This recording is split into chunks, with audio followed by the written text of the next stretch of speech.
asking medical students why they choose medicine.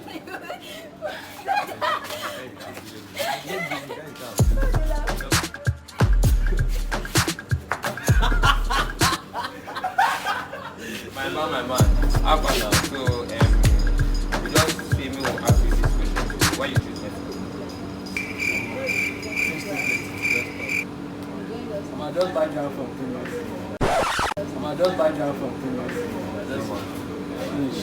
Just like that. No one. Forget that passion talk. Just be straightforward. Tell the truth. You have money. Why you choose medicine? I choose to feel like they want to go. Novel.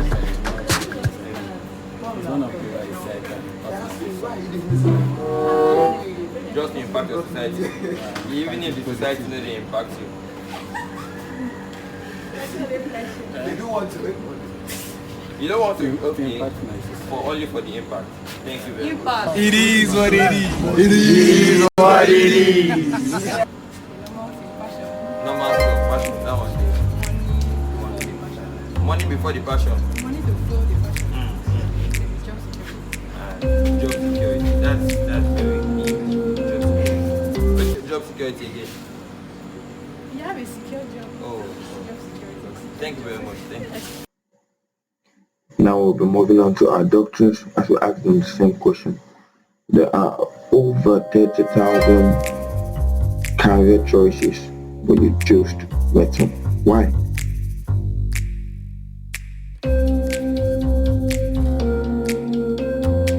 Today at my far right, those right here is Dr. Shelley Wong, and by my left is Dr. Amabara David. Hello. I'm very delighted to have the two of them with me today. We're going to talk very briefly on a very important subject matter. So my first question will be directed to Dr. Shelley Wong. Dr. Shelley, you're a very well-known face in the University of Uyo Medical School, and today you are now Dr. Shelley Wong. By estimation or by random statistics, we are aware that there are over 30,000 career opportunities in the world. And even in the University of Uyo, when you got admission, I'm sure there were a very large number of courses that were being offered by this institution. And you chose medicine and surgery. Can you elucidate the reasons that you picked interest in medicine and surgery? Good afternoon to everybody. I medicine and surgery. I think I grew up with this interest of being a doctor. While as children, you are always playing the mommy and daddy games and everything. Whenever you are to pick a role, I was okay, I want to be a doctor in the group. They will always tell me, no, either you pick a child and all that, but I always wanted that doctor part. Then growing up, I think at a point while in secondary school, I felt sick and everything. Even while on the hospital bed, I was still asking the doctors. I was trying to know more about the disease and the sickness and everything. And the doctors were asking me, why are you so interested? I told them I want to be a doctor. And they were like, that's nice. So it has been a passion, should I say, right from birth, or it's just a thing that I wanted. And I'm happy it has come to realization, it has come to reality today. That's very awesome. Dr. Shelley Upong chose medicine and surgery because it's something that she's always wanted to do, starting from when she was small. All right, so I'm going to move to Dr. Amabara David. Dr. Amabara, you had the question. What was your motivation to choose medicine and surgery amongst all other courses that were available in the University of Uyo? Well, good afternoon, my dear listener.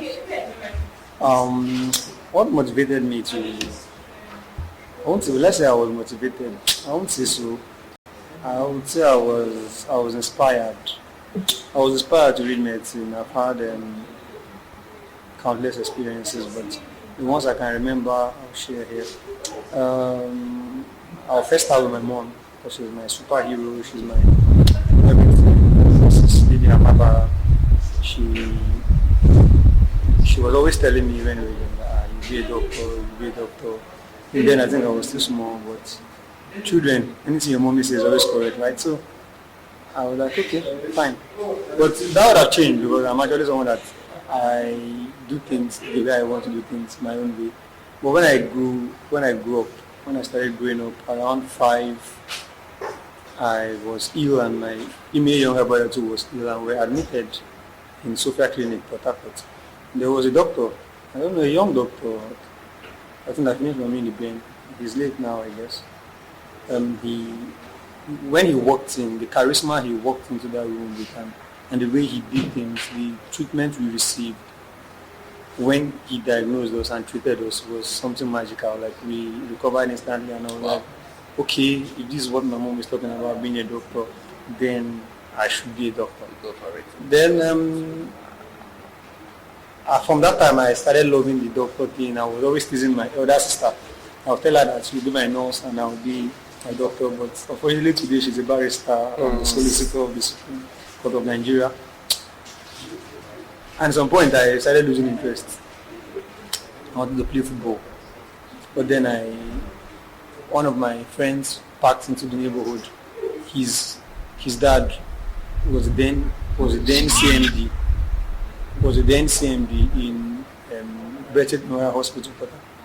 So I always saw the charisma and the respect this man was always getting from when he drives past. He was, doctor, the charisma or something. And I was like, okay, I think I should be.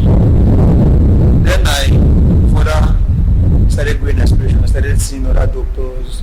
During my secondary school days, we had a pep talk section where they brought in a surgeon and he was one of the dullest students in the class, and if you can be a doctor, anybody can be a doctor. So I was like, okay, well, if that's how it is, then I think I can actually make it. So that gave me the drive. Then entering into university, at some point the drive will be diminished, but when I meet some of my teachers, I think they were that's really amazing. That's amazing. You know, the funny thing about the discussion is that I expected maybe one of them to say, okay, that the motivation was money, and luckily I've not heard anyone say so. And I want to ask, do you think there is money in medicine? Did you think there was money in medicine? And currently, do you think there is money in medicine? Very briefly, did you think, before you entered into medicine, did you think there was money? And now that you are now a doctor, do you think there is money in medicine? Okay, before I actually thought there was money in medicine because I've seen medical doctors and you always see them with their big ride, nice houses, their children are all forming tush and all that. So I have always felt there's money in medicine, but that wasn't really the drive I had. That was not really the drive I had to study in medicine. But now being in medicine, I realized actually there's no money in medicine per se, because if you want to look at the money, that means you won't be doing anything. Because there's a hospital I did some training, some work for initially, and by the time you see patients and you are attending to them, at the end of all you've done, you bill them, they will tell you they don't have it. And you'll be wondering, so why did I waste all my time? Well, the joy you have in your mind is that, okay, I was able to save this person. I was able to make this person feel good. Even though they can't pay me for the services I render, but you feel this accomplishment, this fulfillment you have after everything. So that's why I was saying there's not really money. The look of it's what's happening in the country at the moment.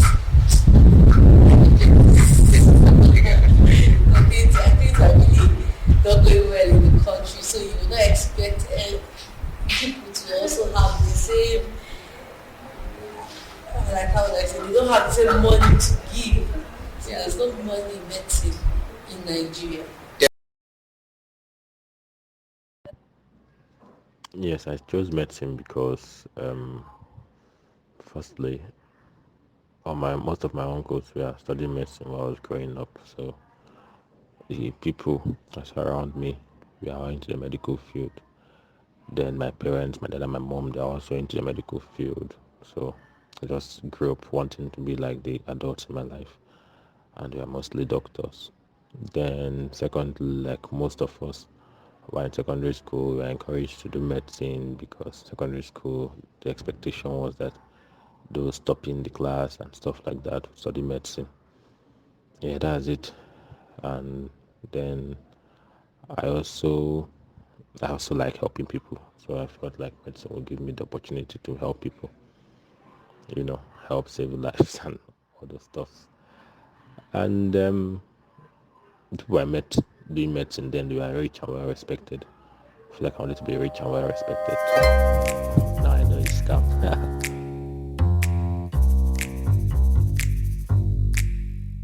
Efforts, the night the candles I burnt, the night class and everything. Without God, it was, should I say, it amounted to zero, because God saw me through.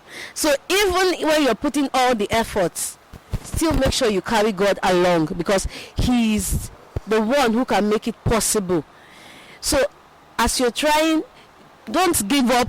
The road might look so long, you're in year 1, you're in year 2, it's looking like 5-6 years, or maybe they brought a schedule for you, because when they brought our schedule, they told us 2020 and it was 2019. It was looking like it was quite long. They might bring a schedule and it's telling you 2029 or something. Don't look at the years. Just see it as an opportunity to learn a lot, to be able to utilize yourself to things. And I'll try and tell you, don't limit yourself to, should I say, medicine alone. Try and spread your wings. Learn skills, pick up a lot of things, because it's going to help you in the long run. So don't just limit yourself that, okay, you want to read and keep your social life. No, you have to balance it. I'm very delighted. It's been a MEDTALK with the newly inducted doctors, and I'm very delighted to have them with us, talk to us on very important issues, very pertinent issues, and I believe we learned a lot from them. They are just the new breeds from University of New Medical School, and they are out there into the world to help us take care of the world. Thank you very much for having us.